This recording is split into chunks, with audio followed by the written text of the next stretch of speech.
Hi there, welcome back.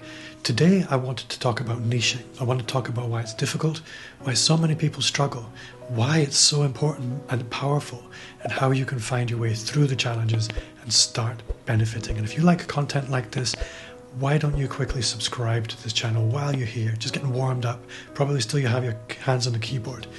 And if you subscribe, also hit the bell. That way YouTube will notify you every time I post new content, which is normally once a week or so. So if you spend any time in the online marketing world, you'll quickly discover that lots of people are telling you that you need to niche. Niching is about finding a small corner of that's all yours. And rather than being a generalist and competing with everyone else, you focus on a small subset of the market and really stand out there. If you're a business coach, for example, and you operate in a local geographic market like a city, then niching doesn't really work the same way. If you live in any normal town and you decide to be a niche coach for tech startup founders, then you'll probably struggle. There just aren't enough people around who fit that description to provide you with what you'll need in order to survive, let alone to grow. The same would be true if you were focused on helping gym owners or chiropractors or multi-site lawyer firms. There just isn't the population there. This is why most people find taking the niching advice difficult. The advice is always coming from people with a large worldwide online following who've forgotten that niching is a process and not an event. And this is why most people fall into the trap of being local generalists and find that they're left competing in the same Shark Tank as all the other local providers who do kind of the same thing. But yes, you need to niche, but the process of niching needs to be undertaken alongside a process of building your audience, your impact, and your authority. So why does niching work? Niching works because once you decide exactly who you are for and focus on helping that one person, you change your language. You focus on different networks, you create specific content and sell a specific and very different, more relevant product. You set a beacon in the world saying, I am for you and only you. The more visible you become to your audience and the potential customers that you might attract, the brighter that beacon shines. Truthfully, if you had the choice between hiring a generic service provider who kinda does the thing you need but works with all kinds of business, or a specialist with a proven track record of helping people just like you and who was the go-to person in your industry, who would you choose? Online, the maths change. When you're accustomed to operating in a local market, then you'll be used to building your business by attending networking events, having lunch, making calls, cultivating referrals, possibly some PR and advertising. And that's fine, it works, but it's very hard to scale as a small business. It takes a lot of time. Sometimes it can take years to become embedded in the mind of a business community, and to top it all off, the whole time you're fighting in your local Shark Tank, and it's just not fun. When you go online, your potential audience is counted in tens of millions, not in the thousands of people who might make up your current business community. If you take the dual step of niching and taking this personal brand journey with me, then you can start to play the numbers. You can build a highly leveraged business which makes more money, taking less resource, and you spend all your time on the singular client type that you like the best. So there are lots of effects of niching. Firstly, it's easier to cut through the noise and stand out as the preferred option. Declaring yourself as a niche specialist will already help you stand out. Building your authority and your influence will amplify this effect to the point where you might find you're the only person the potential customer is speaking to. But niching has other effects which are often, and for me particularly, more exciting, if I'm honest.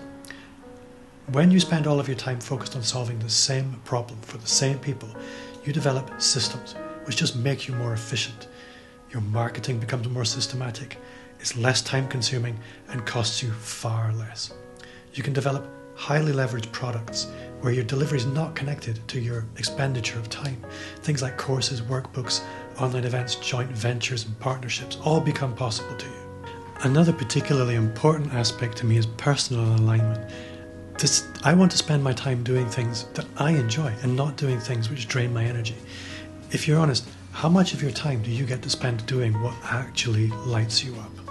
If you focus your zone of genius through the powerful lens of a very specific niche, then you have all the parts of a powerful beacon you can set out into the world and start building your business online. Now, a lot of people, and I was there, freak out at the idea of niching. If you have an existing business and you've been operating locally, then the idea of suddenly telling the world that you're a niche provider can be terrifying. It feels like you're slamming the doors on 90% of your market overnight. This isn't what happens, so let me reassure you. How do clients find you right now? Probably through a referral or a Google search and maybe some ads. But generally speaking, it's your local business network just doing its thing. This isn't going to change. The people who know you, like you, trust you right now, they're not going to get the memo about you niching for a very long time. My business a long time ago was predominantly website design, and I still get referred enough opportunities to keep a profitable studio running if I chose to, despite not having provided this service for nearly a decade. Another side effect of niching is what I call the halo effect. When you create really relevant content for your niche, it gets noticed, but not only by those in your niche. Often you'll find that when you niche, you find it far easier than you did before to create great content. And as a side effect, you get better visibility outside your niche as well. It might seem odd, but I've seen it more times than I can count. Niching makes serving up great content much easier before, and as a consequence, you become hyper visible. And as a byproduct, you catch a lot of non-niche audience up in the halo of your niched content. This matters to you and I because the halo effect provides a bridging period where your new niche might not yet be well attuned to you. Building a niche tribe takes time. You can relax knowing that your content will resonate with your blossoming new audience, but in the meantime, it also serves to maintain a background hum of general visibility which will serve you in the meantime. So how do you get started? Well, niching is not a one-off event. As I said previously, it's a process which never really ends. Nobody simply stands up one day and declares their forever niche. It might look like that from the outside, but if you were looking at the online marketer world from the outside, what you see is just a snapshot in time. Niching is not a one-off event. As I said previously, it's a process which never really ends. Nobody stands up one day and declares their forever niche. It might look like from the outside if you're looking at the online marketer world, but what you see is just a snapshot in time. Your business has several components and they each have a niching journey to go on, and they don't all happen at the same time. Just because you say you have a niche doesn't make it so. Niching is a process whereby your business becomes fine-tuned, becomes a fine-tuned machine designed to attract and serve one specific kind of client and do a very specific thing for them. So content. This is where your niching journey should begin. Your business is known by the stories you and others tell.